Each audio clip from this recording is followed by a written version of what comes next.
Hey guys, Quivel Copy here, and I'm gonna explain why TF2, a game that's over a decade old, is still alive today. Number one, TF2 is completely free, dude. Literally completely free. Like, no, wait, what? But doesn't that mean it's pay to win?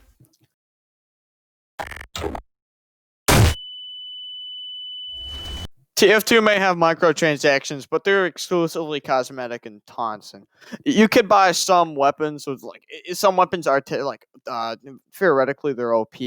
It could be pay to win, but like most weapons are fucking like 8 cents. And also that's really not true since no weapons are like hugely imbalanced.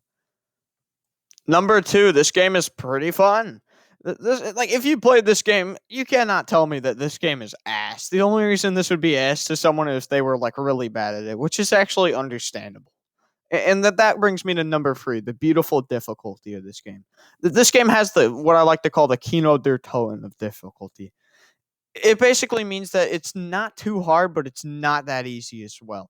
The learning curve in this game is actually pretty high, though. So it's really fun to challenge yourself with that learning curve and actually try to learn some of the mechanics. And when you do, it's really satisfying to pull off some frags and whatnot and have fun in the game.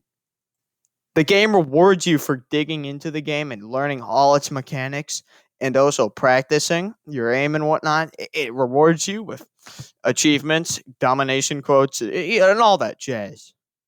And also weapon unlocks. Don't forget about those.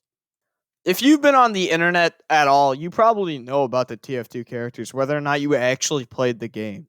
These characters may be racial stereotypes, but they're used in a correct fashion that is ever so beautiful. And it's really hard to explain how you make a racial stereotype into like an actually funny, like a funny character and like a relatable character, or just an overall good character. It's really hard to explain that, but trust me, if you play the game, they're actually really nice to listen to. Like they don't really get on your nerves, and if they somehow do, you can just mute them. No big deal, really.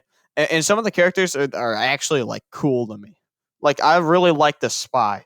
The spy is a fucking badass. If I cut out an outline of each character, you'd probably be able to recognize them pretty easily, and that's something that's intentionally in the game, so you can actually tell who you're looking at, and so you know how to approach them or not. It's really cool. And some games actually fuck this up, like Apex Legends. I don't know why it's specifically with this game I have the gripe. I don't know if this is just a problem with me, but like for whatever reason, I cannot tell if I'm looking at either a Bloodhound, Pathfinder, or Bangalore. If I look at anybody who's like a moderate height, I really like how balance works, and there's no like outright counters. Like a pyro might make a spy's time really hard and might counter the spy a little bit, but that doesn't make the spy completely unusable when there's a pyro on the team. The spy can still work his way around with enough effort and even probably kill the pyro and actually open up a window of opportunity to get the rest of the pyro's team. That's just one example. There's scouts and sentries. There's soldiers and pyros. There's a lot of counters, like quote unquote counters, like minor counters, but they're still workaroundable. Like a soldier can have a shotgun or even man treads to fucking bully the pyro. You know what I'm talking about. The community in this game is actually really funny and full of memesters. There's not really anyone hyper toxic you're gonna find in here. Any like besides DDoS hackers, who I'll get to in a minute. But overall, this community is really nice. Like they'll help you out. Like they're not dickheads unless you're forcing them to do like a contract of yours. Like you're asking the entire fucking opposite team to push a payload on Hightower or some shit. Like they're basically just normal people. I really dislike it when people compare this game to Overwatch. Sure, I love Overwatch, but like anybody who's played TF2 and Overwatch can tell that Overwatch at least like it was inspired by some aspects of TF2, and that's pretty obvious. I believe Jeff Kaplan even like admitted to that, which is not even a bad thing. There's nothing wrong with inspiration, but I really don't like it when people call out Overwatch for quote unquote copying Team Fortress 2.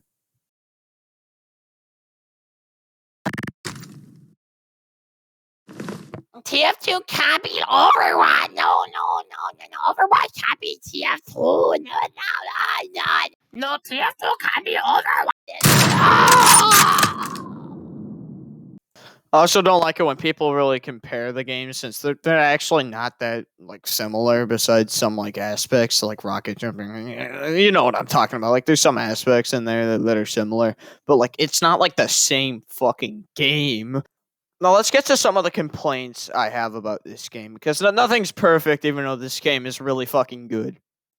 Number one, the weapons. Most weapons they're not really overpowered. What the point of the weapons is to offer a different sort of play style. So you could combo some of the weapons together to form a whole new play style that you might be more accustomed to, rather than the stock option.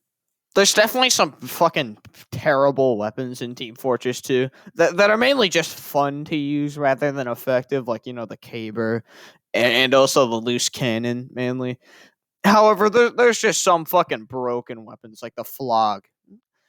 The flog it's not really OP. It's just really easy to use and really fun, and it encourages like a really unfun play style. Not many people use the flog anymore just because it's really fucking boring to use. Honestly, like I haven't even played with the flog, but like watch any footage of somebody playing with the flog with like commentary and tell me how fucking bored they are. That weapon's dog shit to use. It's so fucking bad. It's so unfun. However, there's some weapons in there that just get nerfed to shit after being like somewhat good. Like the righteous bison is just one example.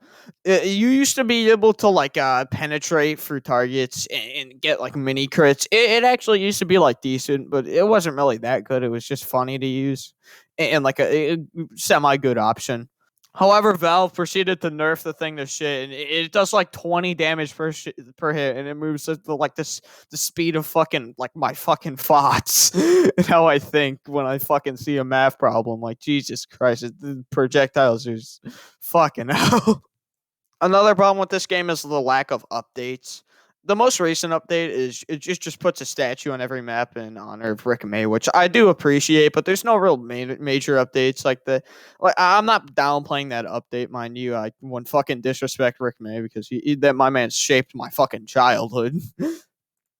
But there's no real like major updates coming soon, and updates used to like come fucking like every other month for this game, and now it's like every other fucking year. Like it is such a long delay for updates, and you can tell Valve doesn't really care about this game that much.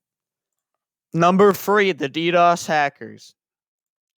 The current condition of this game is probably the worst I've seen it in yet, seeing as how many DDoS hackers the game is basically fucking like consumed by, and they're like the game's pretty much at the mercy of these people, not Valve anymore. But it's really nice to see that this game's still holding through all this fucking cancerous hacker shenanigans, like the DDoS hackers. I believe that actually stopped like the DDoS. I'll explain what they do real quick. They basically created a bunch of bots that would equip like the cozy camper and sniper, and they would they would buy items and like rename it to stupid shit. Basically, they would join your game and DDoS everyone out of the game. They would kick them from the game basically. Once Valve actually managed to stop the DDoSers, then came the hackers. It would just put like moderate sniper bots in the game that had fucking aimbot. Really funny of them. Oh yeah, and I forgot to mention that they would just play like this ear rape song into the microphone. There is one nowadays that it plays the fucking dog whistle into the mic. God damn. There's also a bot that you can see at the start of my gameplay. I really hope I don't get taken down for what it says because I don't feel like editing that out anytime soon because like I just don't care honestly. I don't think YouTube will do anything, but it's just spouting fucking racist shit in the chat. It just spams that until it gets kicked, which is funny as fuck, dude. Overall, this game is still like it's still really fun to play, even though the hacker problem. I'm pretty sure that's being resolved currently by Valve. Thank fucking Christ! And also, that you remember the hold up. There was also the Source leak, which I didn't play Steam during that time or any Source games besides Gmod during that time. So I don't really know what would happen, but I do believe you could get your items stolen and shit by hackers, which is really gay. Thankfully, Valve fixed that. Thankfully, Valve is fixing most of these issues as we speak. And that's really nice of them to keep this game going after all these years. It's really like I don't even care if they're doing it for the money. The fact that they're keeping this game alive is enough for me because this game's really fucking fun.